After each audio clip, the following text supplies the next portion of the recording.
Hello, everyone, and welcome to this Your Overseas Home webinar on how to get a Portuguese golden visa.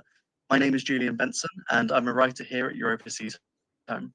I'm joined today by Jason Swan from Holborn Assets, a specialist in citizenship by investment.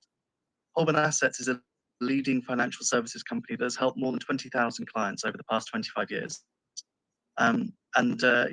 Before we get too much into the weeds of things, I was wondering, Jason, if you could give a bit of a hello and an introduction to what you do.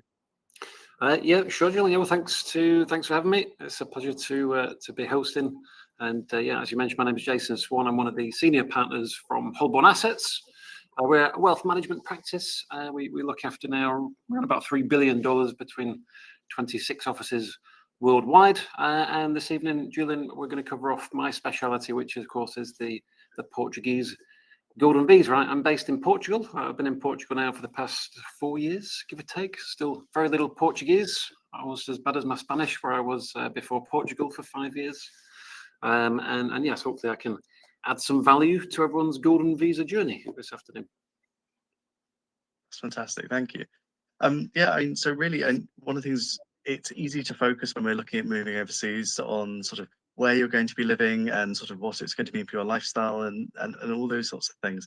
But actually, it's really important to understand the residency options open to you, how you're going to move into the country, what that's going to mean for you once you're actually you've bought that second home or moved your entire life from one country to another. And so it's really good to be able to spend a bit of time today talking about those sorts of residency pathways. So as I was saying, Jason's going to be giving a presentation for us, but really today is about answering your questions as well. This is a perfect opportunity to put your questions to an expert. So there's a panel on the right side of the screen where you can write questions, which I can read. And at the end of Jason's presentation, I'll be putting those to him. It may be that your situation is quite specific, in which case, what I would really recommend is booking a one-on-one call with Jason. He's going to have his contact details up later in the presentation, so you'll be able to book those calls quite easily. As a little bit of housekeeping, if you need a reminder of anything that gets discussed today or want to share this webinar with a family or friends, there will be a recording made. It's going to be available on our website, and we're also going to email a link to that recording to you after the webinar. But that's all it from me. Jason, if you want to take things away, and I'll come back in at the end. Super. Yeah, great, Julian. And as you say, yes, I'm here to answer any questions as we go through. Feel free to say hello. I guess a little bit lonely talking to myself during these presentations sometimes, but at least I've got you, Julian, to fire some questions at me this time, which is good. But yeah, I just to kind of guide my experience and what I can cover this afternoon. I am a fully fledged financial planner in Portugal, and yeah, of course, I mentioned I've been in Portugal now for the past four years, and we've now done over. I think I've done over 300 applications now, just in the past couple of years alone for the golden visa. So I've seen and heard it all. And yeah, any questions that anyone has as we go through, feel free to ask, and I will do my very best to cover them before we finish. To introduce Holborn Passport, for those that haven't come across us before, we offer very much a one-stop shop for everything that you need as part of the process to achieve a golden visa in Portugal. That all begins, of course, with showing and helping with investment selection, gathering your tax numbers, setting up your bank account in Portugal, gathering all the documents that we need for your visa. We'll be there to accompany you on your biometrics meeting when you come to do your fingerprints and your photos as well. And you have myself and my team to help manage all the different moving parts involved with the process, such as dealing with the bank manager, the investment manager, the immigration office, the tax office, and so on. And yeah, we'll try and make the process as seamless as possible. If you get a chance, please do stick my name in to Google, have a look at some of our online reviews and some of the recent awards, and to get a bit of an idea of our experience and background. There are many programs that we offer. Of course, we're going to focus purely on Portugal this evening, but for those that are maybe just thinking of a move or getting a second passport and not necessarily committed just to Portugal, you're very welcome to get in touch to ask about any of our other programs as well, whether it's in Europe or internationally as well. But for tonight's show, we're going to talk about Portugal, my personal favourite, of course. I'm a pretty big advocate of Portugal because, well, I live I live here, and yeah, I can hopefully I can share some experience of Portugal. But covering off the visa itself, if you are at the beginning of your golden visa journey, allow me to explain exactly what it is. Now, it is a 2-year visa, and it is effectively a VIP pass to live, work, or simply retire to Portugal.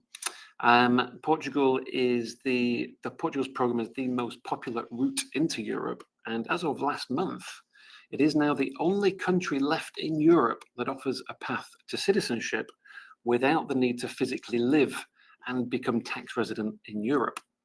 What makes the golden visa in Portugal quite unique is that the minimum stay is only 2 weeks every 2 years. So you don't actually have to move to Portugal to be on the path to getting a passport after 5 years. And the passport allows you to live in any European country as well. So it works particularly well for those that are maybe not necessarily looking to move right now, but are thinking maybe of a plan B for the future, maybe a retirement plan, or perhaps access to European education or healthcare for the family as well. But yeah, that's ultimately what's on offer. If you do hold the visa, you do get access to all the benefits of being a Portuguese citizen, other than you cannot vote and you cannot run for president.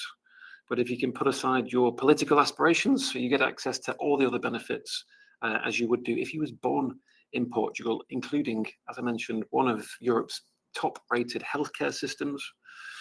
Although I say that, Julian, I was actually in the doctors myself a few weeks back. I wasn't particularly impressed by the wait times, but I think as far as public healthcare goes, it's I suppose you can't expect too much better. It is officially one of the top rated in Europe. You have access to European education as well for everyone that's on the visa, including parents, the main applicants, and children as well. There are various tax incentives on offer for new residents as well, for those that are looking to become tax resident at some point in Portugal. And of course, you get to live in the sun for 300 days of sunshine every year. As if you need any further convincing than that, like I said, there are some additional financial benefits and government benefits as well. For a brief geography lesson, it's surprising, Julian, how many people actually apply for the golden visa that have never actually been to the country. And when I say where I live, they're like, where is the Algarve? I had a client the other day that thought the Algarve was a company, but was very interested in applying for the visa nonetheless. But I'm down in the south on the right at the bottom of the picture in a town called Albufeira, which is where it's typically a little warmer. The beaches are a little nicer, in my slightly biased opinion. But of course, you have the capital of Lisbon, which is much more built up and cosmopolitan. It makes the Algarve look like a ghost town by comparison. And you have Porto, those being the 3 kind of most popular destinations in Portugal. But I suppose just to highlight at this point as well, that the golden visa isn't necessarily a decision to move to Portugal. It is very much just the option to spend more time in Portugal and ultimately to get the European passport as well. But if you are in the country, then yeah, always good to check out the areas before maybe buying a property and putting the anchor down. Now, as far as the investment criteria, now the visa is an investment-based visa, and the idea is that if the Portuguese government benefits by your investment in some way, they will reward you with that VIP pass for Portugal. And there's 5 categories that you can qualify with. If you so wish, you can set up a business in Portugal or expand an existing business perhaps. And on the basis that you create 10 new jobs, you'll be rewarded with a golden visa. That option is not particularly something you would do just for a visa. But if you do have an existing business that you wanted to expand into Portugal, for example, then it could be a viable option. If you're feeling generous, you can make a donation to the government of 500,000 euros into Portugal's research activities, or a reduced donation of 250,000 towards Portugal's national arts. Now, for those that don't want to employ staff or give their money to the government, there are 2 investment categories. And the idea, of course, that you invest the money and get it back again, all being well, with a profit at the end.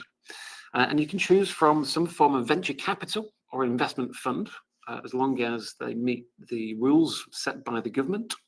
Or you can invest into an existing Portuguese company, increase the share capital, and as long as that company creates jobs or maintains jobs as a result of your investment, again, that will qualify for the visa. But all investment routes require a minimum capital of 500,000 euros to be invested, and the lowest capital route of any is currently a donation, which brings me nicely on to the kind of thresholds, if you like. There are a few variations on those checkpoints, if you like. The lowest amount of capital to donate is 250,000 as of today's date.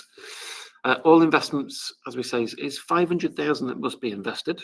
However, as of today's date, there are 2 or 3 investments that pay an upfront return rather than an annual interest.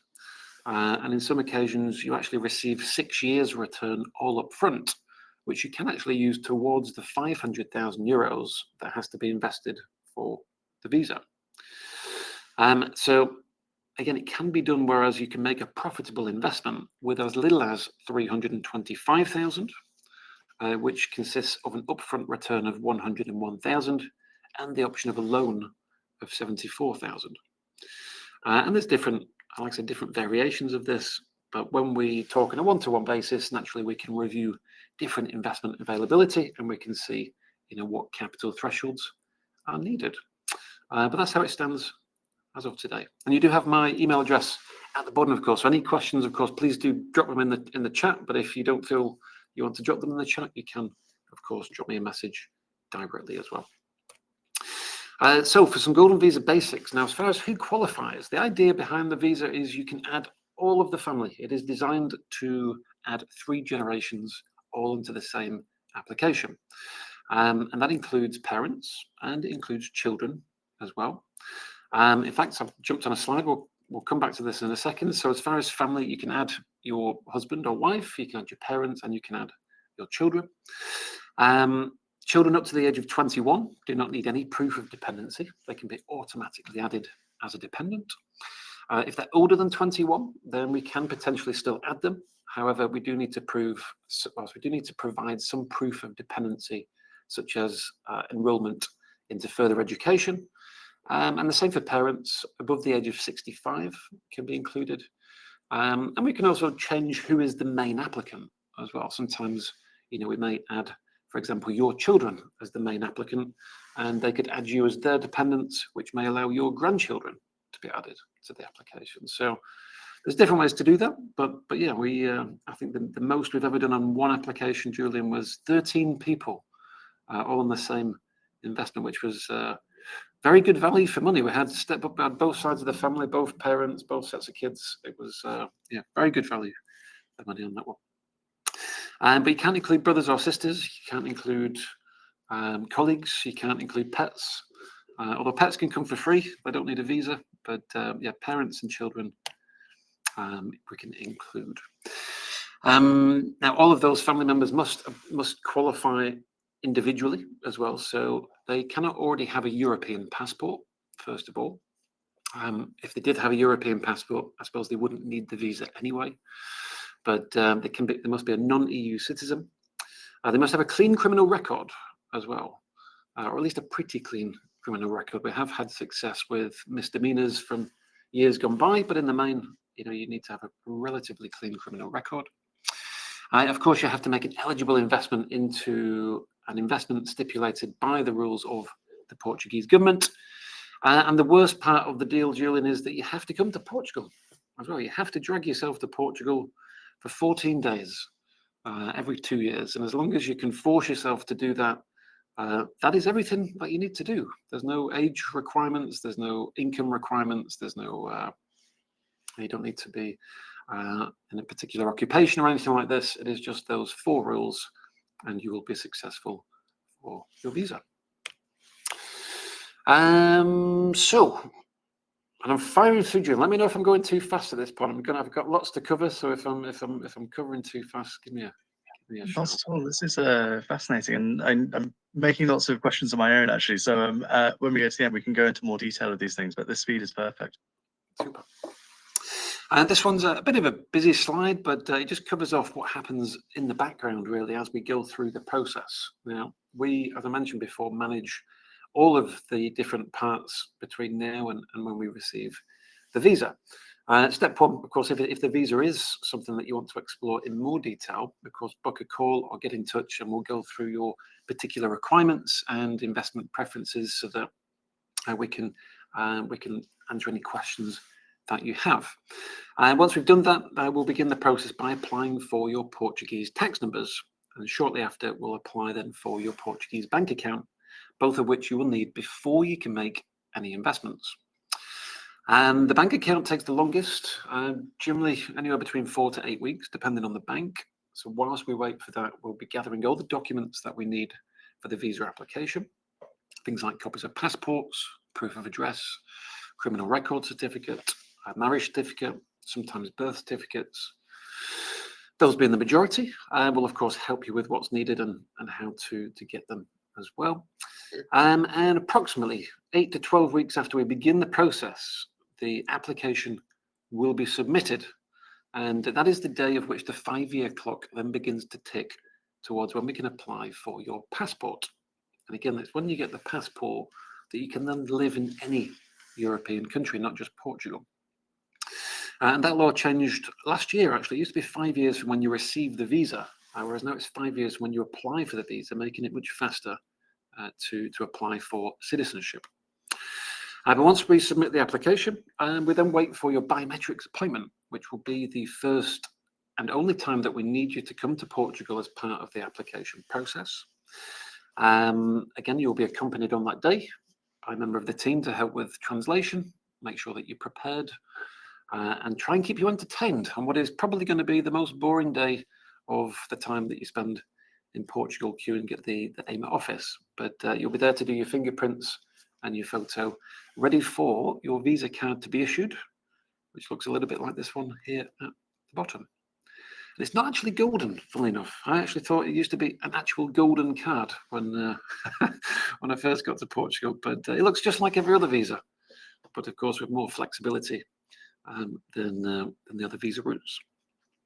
But that's the plan. And other than that, the path then to citizenship is as we see here. So again, up to 3 months to be able to submit the application. As a guideline, we said then 12 to 18 months we would expect to receive the visa. Can be faster than that, can be longer than that, but at the moment we would average around 12 to 18 months to receive the visa. That visa will last for 2 years. So we'll do the first renewal at the end of those 2 years.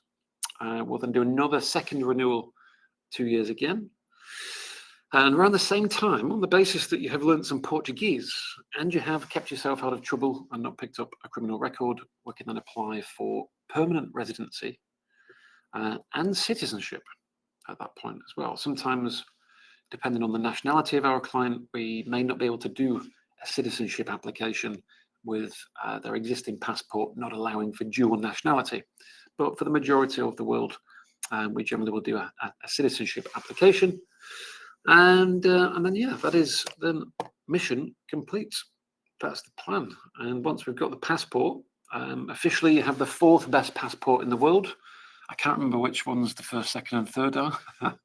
Excuse me on that one, but it's based on kind of the freedom and benefits, of course, you get from being a citizen of Portugal. And not only do you get to live in any European country, but you actually get visa-free travel to over 190 countries worldwide. And for some people, Julian, you and me, potentially, I know I do, but we kind of take that for granted because with our passports, we already get visa-free travel to a lot of countries around the world. But for some nationalities, that is it can be very difficult going on holiday and filling out application forms for a visa every time you want to get on a plane. But as soon as you've got that passport, you've got a lot more freedom to spend as you wish. But that's the basics. Very, very brief overview on the program, but hopefully that all makes sense. Again, if anyone's got any questions as we go through, please do drop them in.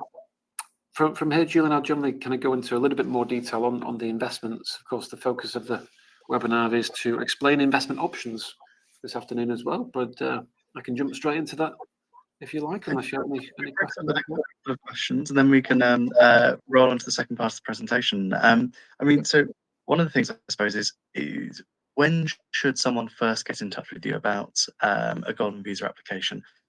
They have it in their mind that they're wanting to go through that route for Portugal citizenship or for residency, and so when should they first be in touch? Well, following the webinar, I suppose, Julian, I mean, this gives a good idea of if it's something of interest. The part that's obviously missing from a generic webinar is personalised information. You know, looking at things like the cost breakdown for the family and the type of qualification route, specific investments that can be chosen as well. So to kind of get the full picture, yeah, a one-to-one meeting is needed. But yeah, only to book in when it's something of interest, if the capital is available, and then we can provide all the personalised information during a meeting. Fantastic. And actually, so one of the things which this may speak to an anxiety of my own, that I always want to be sort of the perfect customer, the perfect client. When someone is getting in touch, I mean, you were talking about sort of collecting documents always with a client. Do they need to do any sort of preparation, sort of collating stuff together before they speak to you, or is it a case of coming onto the meeting and then you'll give them a list of what they need to go out and pick up themselves? Yeah, initially just to bring themselves, that is fine. Yeah, I mean, the first discussion is a very casual understanding of timelines and requirements, and I can provide the information that's needed to ultimately decide if it's something that you want to do. So yeah, no documents are needed at that early stage. And then actually we've got a question in from one of our viewers as well, which feels relevant here before we go into more detail. Yeah. They're asking about sort of language requirements. And so is the first point that your Portuguese is tested is actually citizenship, or is it earlier in the process? It is, yes. So you don't need any language requirement for the visa, but to apply for citizenship, you do need to show evidence that you have passed an A2 language exam, which is kind of the equivalent of an age 16 level study. My clients generally do one of two things. They either take on a tutor to do a crash course, if you like, over about a 3-month period and pass the test. You can do the test at any time during the 5 years.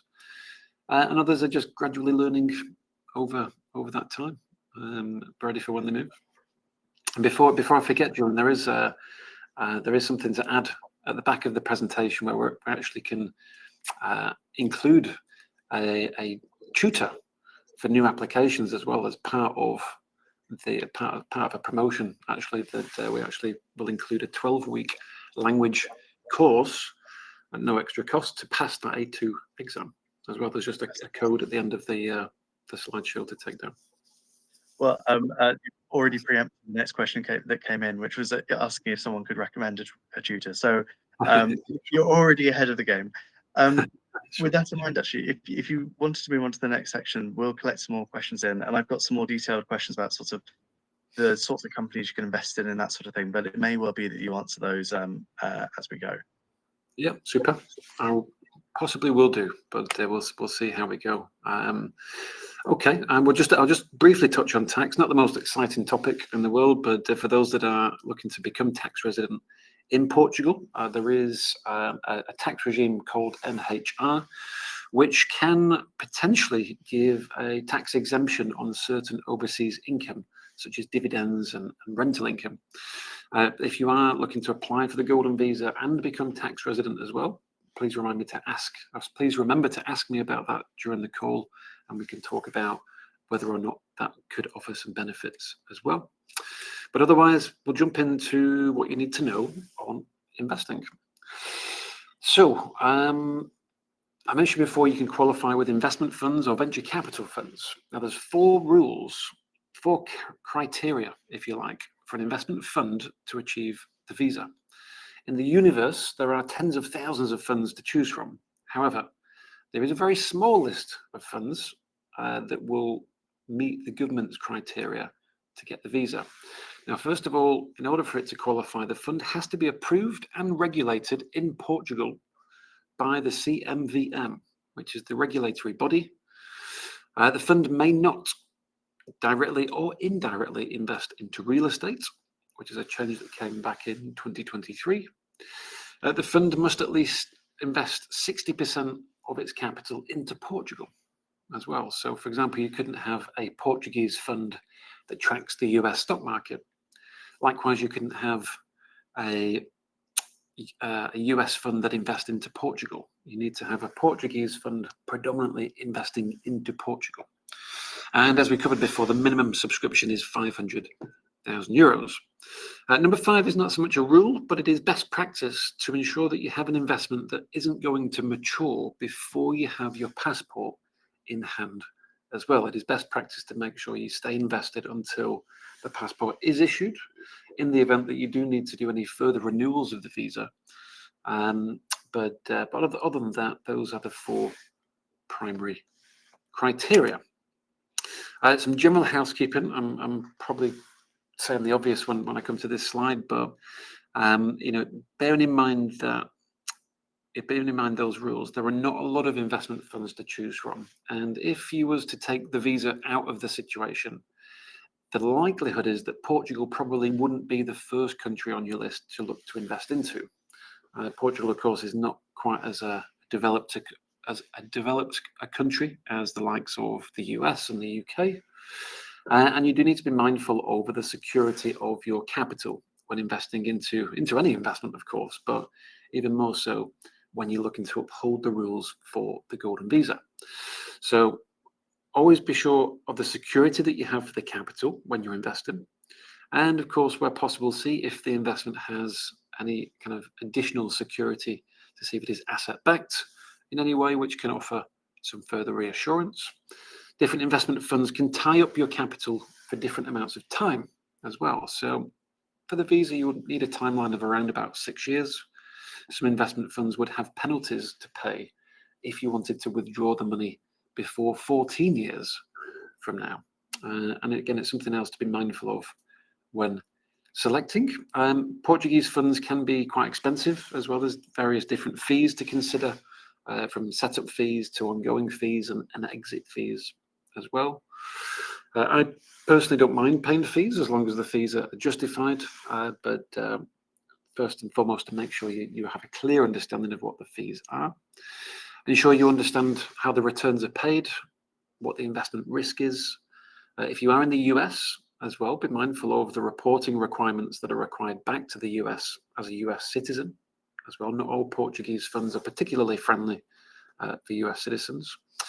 And it's always worth asking if there's any additional incentives on offer as well. And sometimes, we can find cash back, discounts towards legal fees, and sometimes complimentary accommodation in Portugal each year as well. But yeah, just some basic housekeeping really there. Otherwise, there's no restrictions on what industries that you invest into. These are some of the more prominent sectors in Portugal. You'll often hear me talk about the tourism and hospitality sectors, but there's no restrictions on how in Portugal the money is invested. And as a kind of very top level bird's eye view of the spectrum of funds to choose from, there are approximately 30 to 35 funds currently in the world that meet the criteria for the golden visa. And they come in all different shapes and sizes. They vary in risk rating. They vary in the time period. And by time period, I mean the time in which you would be charged a penalty to withdraw. Subscription fees can vary. So initial costs can vary from no cost at all up to 3%. Ongoing annual management fees from fund managers, again, it can be from 0 to 3% per year. Investment returns vary drastically depending on the investment risk that you wish to take. Performance-based investments can, of course, go up as well as down. The more adventurous the investment is, the more likely it is to go up as well as down. There is fixed investment options available today, as of today's date, which pay a fixed return of around 4% per year. And again, there are some investments which have additional collateral or security, if you will, held in case of any worst case scenarios. But yeah, of course, during a one-to-one meeting, Julian, we can look at different qualifying investments, and I'm happy to share popular investments that our clients are investing into. We're not tied to any particular fund manager. Our clients are free to choose any qualifying fund with any fund manager. And yeah, if they want any help to gather information about different funds that they've seen, then happy to assist as part of the process. But otherwise, I'll give you kind of a quick snapshot as to the difference between a fixed investment and a performance-based fund. This is an example of, by quite some way, probably our most popular investment, which pays a predetermined fixed return of 101,000, which is basically 6 years investment return, all paid up front. So there's no annual returns, there's no bonuses at the end, there's no exposure to the stock markets or anything like this. It's just a fixed 101,000 that's paid up front. The investor can use that towards the 500,000 to qualify for the visa as well. So the investor needs just 399. And there is a fixed exit from year 6 of 500,000 euros. So very simply, you have 399 that goes in, and then 500 comes back out from year 6. There are some loan options as well, so it can be done with as little as 325,000. Of course, there's interest to factor in on those loans, which reduces the net profit at the end. Again, asset-backed security, which kind of gives an extra layer of protection for capital, if you will, and with this one, there is a complimentary stay in Portugal as well, which isn't probably something to affect an investment decision, but it's a nice to have, to help with the minimum stay, and it's in the Algarve as well, just literally 2 minutes from where I live, in the best part of Portugal. But that's a fixed option. There's a few variations of this. There's a few different fund managers that pay variations of upfront returns and fixed exits, but generally speaking, the returns are lower compared to more adventurous investment selections. If you are feeling more adventurous and you want to go for bigger returns than the 101,000, then these are two very typical qualifying funds, to give you an idea of what they look like. So there is actually the largest fund manager in Portugal with over 4 billion euros under management that offers a number of funds, one of which invests collectively across technology and healthcare. The fund manager's been around for over 30 years. Target returns of over 10% per year, and it has a track record of achieving over 10% per year as well. But of course, there's no guarantees of getting that 10%. It is very much subject to performance over those next 5 or 6 years. But there's no exit fees. It's liquid, so you can withdraw the capital at any time. And the second option, very similar, but a different fund manager, the second largest manager in the country, investing into different sectors, software, agriculture, and hospitality. Again, been around for quite some time, and again, targeting over 10% per year. So very much a personal preference as to whether or not to go for something with a fixed exit, and you don't need to kind of worry yourself about what's going on in Portugal for the next 5 or 6 years in the stock markets, or if you do want to look to become more profitable, then you have those types of funds as well. But I'll finish off on that point, Julian, to, of course, before making any decisions and starting any process, I always speak to an expert. A very handsome picture of me there, of course, to encourage you, of course, to speak to an expert on any of these questions. It is, of course, a very big decision. There is a lot of information to factor in, and of course, during a one-to-one meeting, we'll go through the questions that you have and the specific information that's required. And I think the last slide, Julian, as I mentioned before, there is a complimentary offer for your overseas home viewers this afternoon as well. And if you would like to schedule a call with that QR code there that you see at the bottom, as long as you keep that code, REFYOH 25, you will be able to request a 12-week language course, no extra cost, and you actually get an online tutor to get you through that test. I think I could do with doing this myself, actually, Julian, because I can actually apply for my passport in 6 months, and embarrassingly, I barely speak a word of Portuguese, but I might it feels only appropriate to go through the course, just to be able to properly tell people what it is that you're offering as a gift. That's the argument you'll need to make it work. Get yourself onto the 12-week. That's brilliant. Thank you, and thank you for going into such detail. And for people watching at home, as Jason says, do use that QR code. That's your way to sort of immediately just easily book a one-to-one consultation. This is and if it's going to be up on the call for the rest of up on the screen for the rest of the webinar, and obviously as well in the recording that we send out at the end, you'll be able to get back to that QR code or use the other information which is on the screen at the moment. We've got some questions coming in, and we'll be asking those in a second. I had a couple of questions myself, and one of the things you showed us there is there's multiple funds available to invest in, offering different returns. Is it a matter of you have to meet the minimum investment requirement with a single fund, or could you split your investment across multiple funds and still qualify for the Golden Visa? Yes, you can split between multiple funds. Each fund normally has a minimum subscription. Some funds are a minimum of €100,000, some 250, some 500.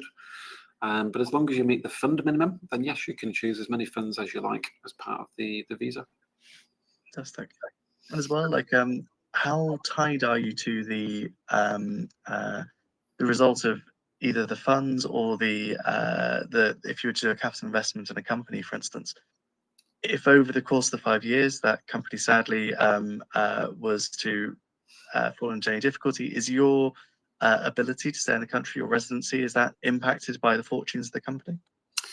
Well, the good news is, Julian, that it won't affect the visa, and you'd probably have bigger problems to worry about if that happened. But you'd be able to dry your eyes on the beaches of Portugal still. But yes, of course, the idea is to ensure that you don't see that happen. But it wouldn't affect the visa. Now, as long as we can evidence that that 500,000 has been invested from outside of Portugal, that is all that's required for the purpose of the visa. And similarly as well, when you're saying you're able to walk people through the 35 or so funds which are currently qualifying for the visa, are there companies which sort of post they're looking for that capital investment, and are you able to direct people who don't yet know where they'd like to invest their money towards different companies? Yeah, we can access the fund directory, Julian. We can access any qualifying funds, and yeah, when normally within about 2 weeks before wanting to apply for or begin the process of applying for a visa, is a good time to review different fund managers and see what funds are available. We can make introductions to the fund manager as well for more detailed conversations around investment strategy and management hierarchy and history and things like this. But yeah, we'll review all that's available during the one-to-one meetings. Sounds good. And so as well, one of the questions we're getting in is sort of a timeline on when all the funding is required. I believe that might have actually been on your slide earlier, but if you could give us a bit of a refresher. So Yes. at the point that someone's been in contact with you and they've started their application, when would they need to provide all the funds to you? We aim to get everything finished within 8 to 12 weeks. Now, in order to submit your application, we do need to provide proof of ownership of a qualifying investment. So that investment is made before the application is submitted. So the capital will be needed within 8 to 12 weeks of starting the process. There's no deadline of such. I mean, we have some clients who, for example, are waiting on a house sale. Have some clients that have actually been, they've just kind of got the tax numbers and the bank account ready, subject to selling the house, and they're just kind of waiting for that to go through. So there's no kind of deadline as such, but we will need at least 8 to 12 weeks to get everything ready. And then as soon as the client has the capital, then they can transfer to the new bank account in Portugal. Fantastic. And as well, are there any sort of if you previously invested in the country, can those previous investments be retroactively accounted for when it comes to applying for a golden visa? It's very unlikely, potentially, but very unlikely. And I say that because the rules have changed quite a lot over recent years. If you have invested in something that meets the current criteria, and potentially depending on when that was, but in the main, probably not. It's quite rare that you would have met the criteria previously, unless you was looking specifically for Portuguese funds that invest in Portugal in years gone by. But I think for the majority of people, they would have maybe bought a property. Property was removed from the criteria back in 2023. But yeah, the best thing is obviously if it's possible, they're welcome to send me the details, and I can confirm for certain. And actually, and so as you were saying, the property criteria was removed in 2023. Is there any sign that would ever be added back onto the criteria list, or is that sort of unlikely to return?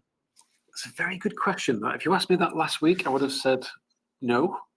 But because you're asking me now, I'm actually going to say maybe, because the elections happened not too long ago, and the government is the government now is the government from previous, when property was permissible for the golden visa. So there is a possibility that it comes back, but that is just a personal opinion. There's no formal chatter of that coming anytime soon, but it's possible, maybe. I think the other underlying risk is that the program may close at some point as well, because bearing in mind that Portugal now is the last country remaining that offers a route to citizenship without living in Europe. The Spanish program closed in February, the Spanish golden visa. The Malta program closed in April. So Portugal's the only one left, and there is always a chance that Portugal may follow suit. So who knows what's in the pipeline? It might get easier for investment selection, but I think overriding that factor is, if it is something that you want to do, it is best to do it whilst you know it's there, because we don't know what the future holds, really. And I suppose this may go beyond sort of the purpose of what we're talking about, but can you talk a bit about sort of why it is those golden visa schemes have closed down, and are they becoming a less popular thing for governments? And I suppose it's a follow-on to that. If the scheme were to be sort of wound down while someone was in that 5-year period of qualifying for citizenship, would there be guarantees that would remain, that pathway would remain until they've completed it? So firstly, the other programs, why did they close? So the Spanish program closed with a view to curb increasing house prices in Spain. Very similar story to how Portugal's program nearly closed in 2023. Of course, Portugal remained open in the end and removed property from the criteria. But Spain just scrapped the program altogether with a view to curb increasing house prices. The Malta program was actually closed because it was deemed illegal by the EU. Completely different story. Through Malta, you could effectively buy a passport within about 6 months. And it was not in the true spirit of moving to Europe, shall we say, and it attracted investors that Europe didn't really want necessarily having a European passport, and attracted the wrong kind of attention. So ultimately it closed because it was deemed illegal by the EU. So different story there. Portugal is this one. And as far as if the program closes, as long as an application has been submitted before the program closes or before the laws change, then you will be protected by the laws in place on that day. So if I was a betting man, I would probably say it will almost definitely close before anyone on this call can apply for their passport. But as long as as long as you've submitted the application and you've got the tracking number before the law changes, then you'll be grandfathered into the program without change. Fantastic. We've got a question asking about the 10-year rule, Yes. and this is a new rule. Do we know yet sort of how it's going to work and how it's going to impact people? Good question. My phone has been ding, ding, ding, ding, ding since 24 hours ago. Very similar to 2023, actually, when I was watching Manchester United play Seville at the time, and my phone started pinging because there was an announcement from the government that the Golden Visa program was closed. And it was a media frenzy, and I had a lot of worried clients. But the same thing has happened this time. There's been a lot of media outlets this week that have announced that Portugal has approved an extension for the citizenship timeline to increase from 5 years to 10 years. Now, it is important to clarify that nothing has been approved at this point. It is a proposal from the ministers. It is aimed at non-golden visas primarily, and some of the changes to also impacting family reunification rules as well. At this stage, we're a long way off knowing what laws will change. It'll have to go to the president. It'll have to be voted on by Parliament as well. The same process that we saw in 2023 with the programme being entirely closed. And it will change. The proposal will change backwards and forwards. It will be negotiated, and what the end result will be, going off the current presidential makeup and the history of Portugal, is that what likely will change, but it will only affect future applications. It won't apply retroactively to people that have already submitted an application. So a very long story to say that if it is, as long as you submit an application before the laws come into effect, which won't be this year, it will be at least 2026 before we see that happen. As long as you have started the process beforehand, then at the moment we feel that will suffice against any future changes. So I guess sort of it's important for anyone who's watching at home to know that the Golden Visa program has already changed in its lifetime. It is an evolving program which fits what the needs of the country are. But at the point that you apply, that is the rules and the scheme that you are getting your place in. And so whatever rules might appear in a year's time or in 2 years' time, or if the scheme were to shut entirely, if they've got into the process at the point at which they enter the process, that's the rules they're following all the way to the end.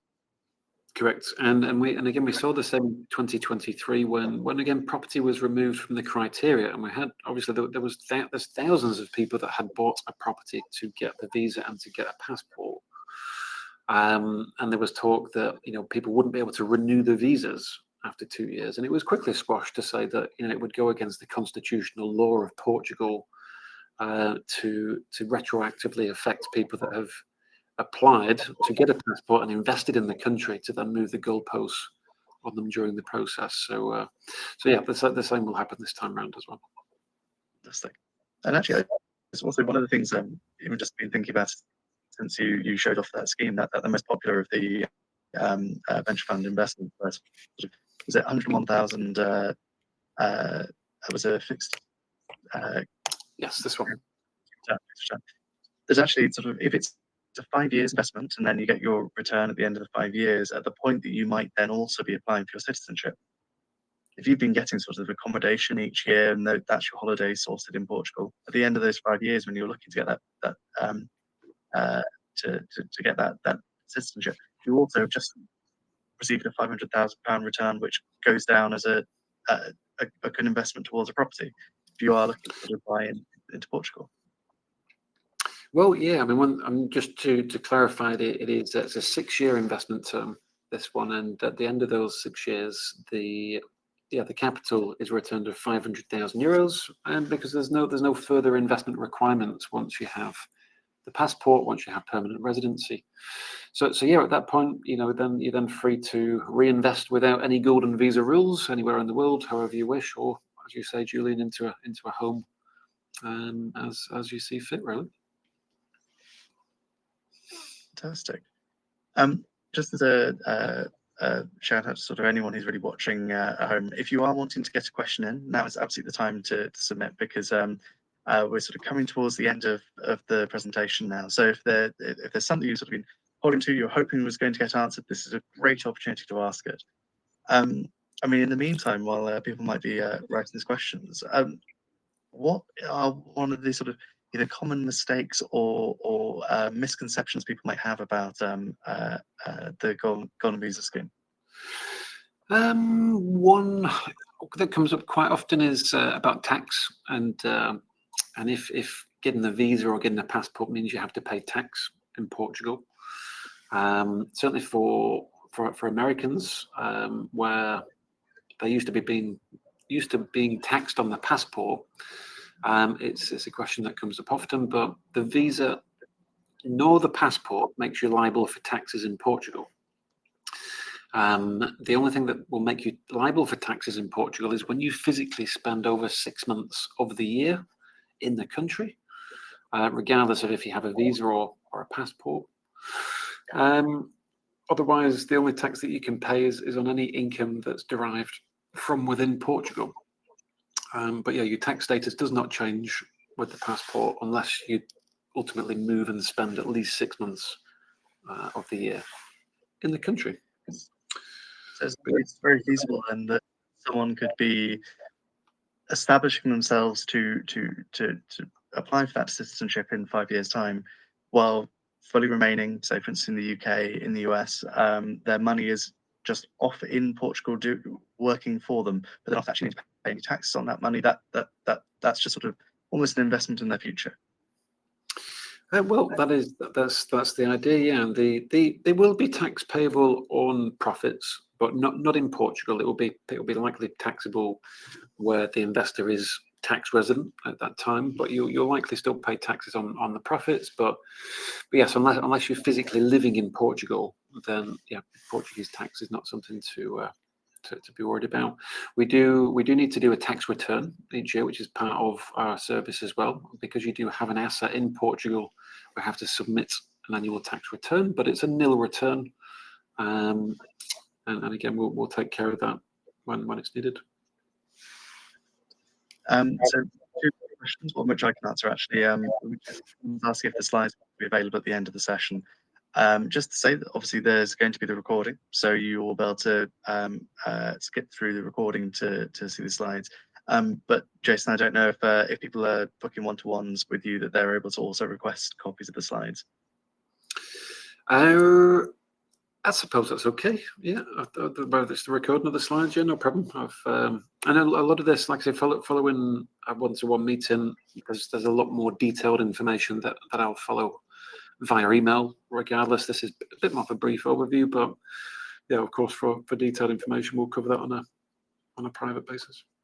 That sounds good. So yes, for the person who's asking that, do book a one-to-one, and you can ask more questions, but you'll also get a lot more detail about all the schemes available. The last question then is asking about the language component for the passport application. Essentially asking, can they resit their course if they fail? Is it a case of, so long as you have the qualification at the point that you applied, then or the certificate at the point you applied, then that's fine, and you can resit the course as many times as you want? Or does it need to be done within the process of applying? Yes, you can take the test as many times as you like, as long as you have at least one pass. Then that's all you need, Julian. I think I will be in that camp of many tests myself. But yeah, as long as you have the certificate before we do the passport application, then that's fine. That's very comforting. Well, I'd love to say thank you so much for taking us through all of this. This has been extremely informative and engaging, and wonderful to actually hear sort of just the depth of what's available to you with the scheme. It's been very, very, very illuminating. So thank you. You're welcome. And I just to say to everyone at home, I mean, first off, thank you for tuning in. Thank you for watching this webinar and listening to Jason, who's taken us through golden visas. You will no doubt have more specific questions about your current situation, what your future looks like, and what you would like it to look like. the best thing you can do is book a call with Jason. All of his contact details are on the screen. There's that QR code to book a consultation. You'll be able to walk through what your life looks like and what you would like it to look like, and you will get those detailed answers, which we can't really provide in this open forum. So fully recommend booking a call. I'd also like to say, if you found this session helpful, we absolutely would like your review. Please do leave a review for us on Trustpilot. It's a way that we get the word out about what we do, and there should be a link that's now appearing on your screen. But really, the only thing I can say beyond good luck with your onward journey is sort of finding a home in Portugal, finding the way that you're going to move there, is another thank you to you, Jason. Thank you very much. You're very welcome. Thanks, Julian. I'll speak to you soon. Awesome. Thanks, well, thank you all, and speak to you all soon. Bye. Bye now.